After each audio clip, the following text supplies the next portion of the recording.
তুমি কম আহিলা কিয় আজি পঞ্চায়ত ইলেকশ্যন নহয় ভোট দিবলৈ গৈছিলো আকৌ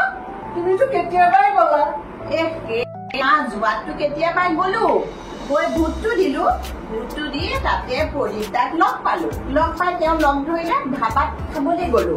তেওঁৰ লগত খাই বৈ এনজয় কৰি মেলি এতিয়া আহিছো আৰু ঘৰলৈ কিয়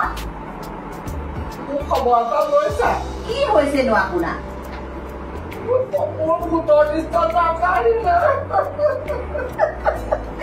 হেৰি নহয় মা শুনকচোন মোৰ ফালে শুনক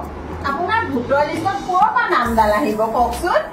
আপুনি সেই ৰাতিপুৱাৰ পৰা গধূলিলৈকে এই পেপাৰখন লৈ যদি এনেকে থম থমকে বহি থাকে তেতিয়াহ'লে আপোনাৰ বাৰু ভোটৰ লিষ্টত কেনেকে নাম আহিব কওকচোন আপুনি ৰাতিপুৱা 4 বজাতে উঠিব লাগিব উঠি লৈ চোতাল ঘৰ সাৰি আকৌ ৰাস্তাৰো জাবৰবিলাক গোটাই ইঘৰ ৰাস্তাৰ জাবৰ সিঘৰত পেলাব লাগিব আৰু পানী মাৰিব লাগিব পুৰা তেতিয়া পঞ্চায়তৰ মানুহে দেখিব নহয় এই দেখিলে তেতিয়া অহা বাৰলে আপোনাৰ নামটো আহি যাব গম পাইছে এতিয়া এই 30,000 টকা দৰমহা পাই ঠেঙৰ ওপৰত ঠেং তুলি বহি থাকিলে আপুনি ক'ত ভোটত নাম আহিব আপোনাৰ কওকচোন বাৰু কি কথা কোৱা হে মই কিবা আগতে কি ৰাস্তাত ঝাৰু মাৰিছিলো নেকি আগতেতো পঞ্চায়ততো মইতো ভোট দিছিলো নহয় নহয় মা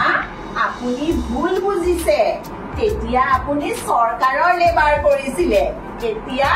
এই ঘৰ দুৱাৰ ওচৰ চুবুৰীয়াৰ লেবাৰ কৰিব লাগিব তেতিয়াহে আপোনাৰ ইলেকশ্যনত নামটো আহিব